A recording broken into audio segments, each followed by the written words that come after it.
Hello everyone, this is an explainer video on Russian Revolution Part 2 brought to you by Navodaya Foundation, Mysuru. In the previous video, we have seen how World War I, the food droids and the actions of the Tsar Nicholas II and his wife resulted in crystallization of Russian Revolution. In this video, we are going to see various phases and the events which resulted in the formation of Russian Revolution. Before we go into the various phases, it is necessary to know earlier two different calendar systems existed. One was the Julian system, also called as Old System, and another Gregorian system, also called as New System. It is the Gregorian system that is being presently followed worldwide. And the phase 1 according to Julian system happened in February, and phase 1 according to Gregorian system happens in March. Similarly, phase 2 happens in October while according to Julian system, while according to Gregorian system it happens in November. Thus, Russian Revolution is also called as October Revolution because it is said in terms of Julian calendar. Now, we will see various events that happened in phase 1. We already know that there were food droids and the working conditions of the people was very poor. On the backdrop of this, more than 50,000 workers protested in Petrograd or St. Petersburg. Along with them, the public also came down and protested. On the backdrop of this, the Tsar Nicholas II abdicated and requested his brother Michael to take up the Tsarship. But Michael, knowing the conditions in the country, politely declined, and due to this, the monarchical system or the Tsarist system collapsed. After this, Duma, the provisional parliament which was earlier formed, takes up the power, and it formed a provisional government under the leadership of Alexander Kerensky, who became the prime minister. This provisional government was dominated by the Menshevik factions, about whom we have already discussed in the previous video.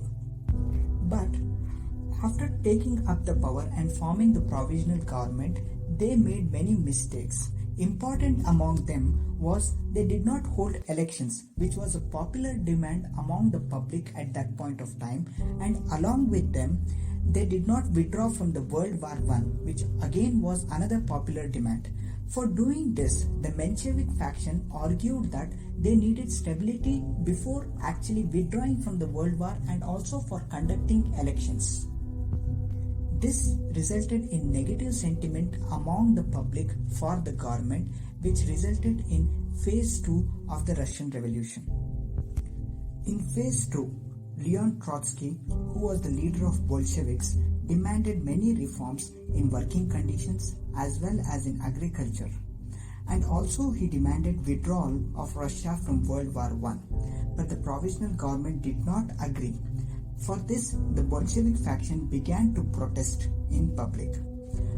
But the government responded by banning the Bolsheviks and also arresting its leaders. But very soon, the army tried a coup in August. But Kerensky, who was the prime minister, did not have any military support. So he sought the support of Red Guards, who were the military faction or militant faction of the Bolsheviks, for help. And the Red Guards were successful in defending the government. But after that, the Red Guards did not return back to their previous location and decided to stay back in St. Petersburg. And along with that, Lenin, who had fled Russia after the Bolshevik were banned, came back to Russia and began making many important speeches, which resulted in increased popularity of Lenin in Russia. Another important thing to notice here is about the Soviets, or also called as workers' councils. These workers' councils were dominated by the Bolshevik. We have already seen that Lenin's popularity was already increasing and the popularity of the pre-existing government under Kerensky was diminishing. And in the backdrop of this, the Soviets, which were all over the country, began to take control of the government. And this type of control of government is also called as bloodless revolution, because there was no large-scale violence or bloodshedding in this type of taking over the control of government. Now, let us understand how Lenin achieved the bloodless revolution. On October 24th and 25th, Lenin told the Red Guards to control and occupy all the important government buildings in the St. Petersburg.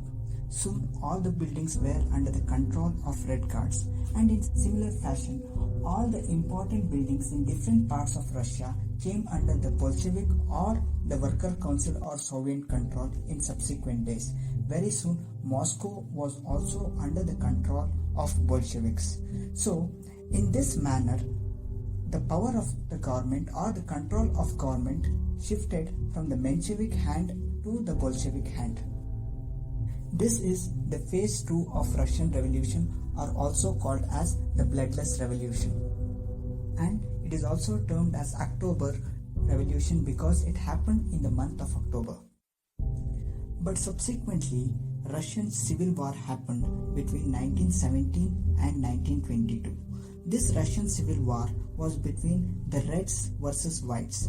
The Reds were represented by the Bolsheviks or the Red Guard faction of the Bolsheviks, while the Whites consisted of the monarchy or the supporters of monarchy, the landlords who were going to lose lands in the new Bolshevik regime, the aristocrats whose power was going to be diminished, and the church who also found themselves in a bad spot because the new regime told New Russia was going to be secular.